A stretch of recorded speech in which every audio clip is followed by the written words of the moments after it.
Yep. When I was young, I definitely thought, yeah, I want to be in 50 of the most beautiful people. Oh, that's all I wished about. You know what? I thought it would be doubly twice. Double, double, double. 2 times 50 of the most beautiful people? That would be amazing. Well, there's not too many people that would be able to say that they were in 50 of the most beautiful people twice. Yes, and also breaking through the barriers within the modeling industry, breaking into TV, and breaking into all different international, oh, you can't do that kind of thing. Yes, my name is Emme, and I am the world's first curvy supermodel. Okay, so let me back up a little bit and let you know how I got there. Did I really think that I was going to be in those magazines? Absolutely not. It's a part of luck, and it's also destiny. I was a reporter before I fell into modeling. I was involved with NBC. I didn't want to do day-to-day news that didn't allow me to sleep at night. I loved the moments that you would relate with people, but I couldn't do day-to-day. So I left NBC in Arizona, and I took a ticket out to New York, where I was from, and I worked in, different jobs here and there. I went to Syracuse University that also helped me with this quiet storm that was building inside of my heart. Little did I know what was really kind of leading me in a direction of being a social reformer of sorts. When I went to Syracuse, I was on the crew team. I was invited to the Olympic trials. I was an athletic scholarship awardee, and Title IX was awesome for me. So I have to do a big kudos out to Title IX because it really made my life that much easier.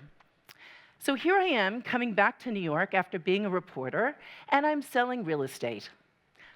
I'm just bumping around jobs, and then I'm reading in an in-flight magazine that there's a new type of model out there, a full-figured model, and the reporter in me said, wait a minute, there's a size 12-14 position that you could fill, and you could be making money? Why haven't I heard about this? Well, I went, and I got involved. I went and got signed on the spot. That never happens, right? You show up to something, and you get that thing in your gut. Well, I went. Then I started looking into the industry. There were no clothes. I was wearing muumuus. And then I said, wait a minute, why can't I find really sexy clothes that make you feel good and really gives you a chance to go on dates and go to a wedding and feel good? Then I saw the statistic.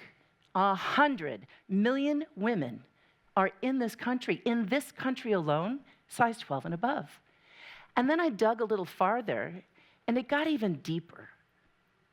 In Psychology Today, in 1987, we as a nation spent $33 billion on a 98% failure rate called the diet-related industry. In 1997, did we go up or down? 10 years later, we spent approximately $50 billion, up from 33, based on the same 98% failure rate, and boom, I said, we have a story here. And little did I know that I showed up to the best story of my life. Okay, so I jumped and did a lot of wonderful work, as you just saw, as well as getting into TV.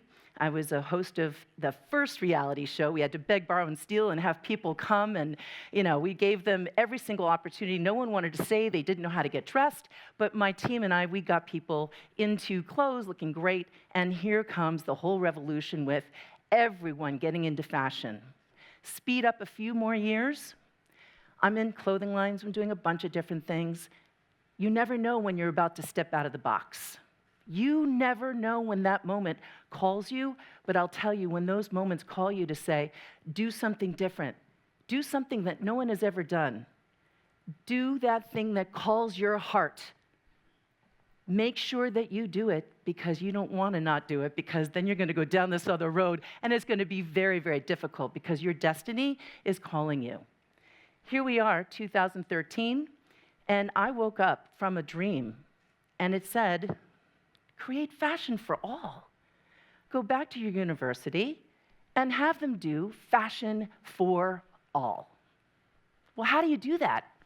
So I said, why don't we get forms, scan my size 16 body, and go 16, 18, 20, 22, and let's have a full size range within the cutting room for new designers.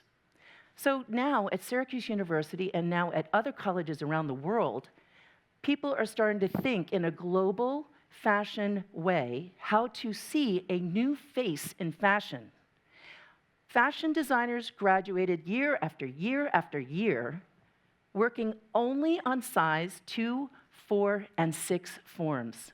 Now, today, it's so awesome to go back to the school. I just came back there yesterday, and today we were doing a lot of things with Syracuse. The students are so excited.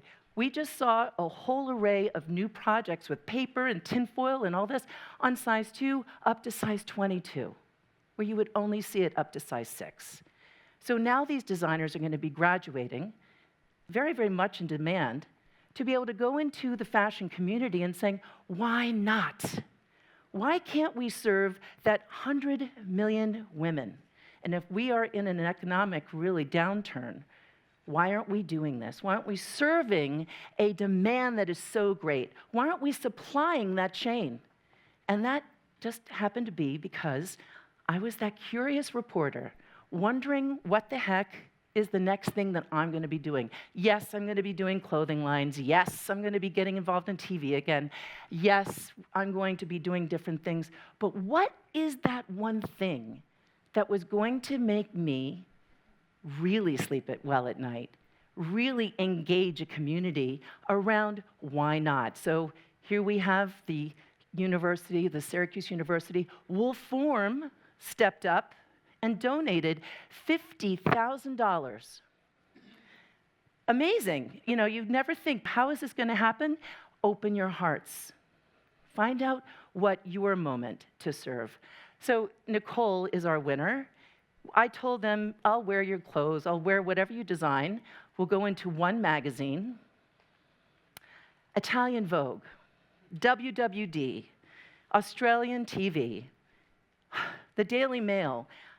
All around the world, we've been getting press just because of one little calling. So one thing that we're going to be working on is a textbook. The first ever textbook for Fashion Without Limits.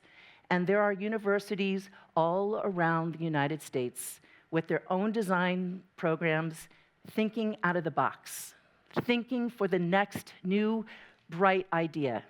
So whether you're a baker, whether you're a farmer, whether you're a student, whether you're a particular professional, if you're a stay-at-home mom, please listen to that little whisper. It all comes to each and every one of us.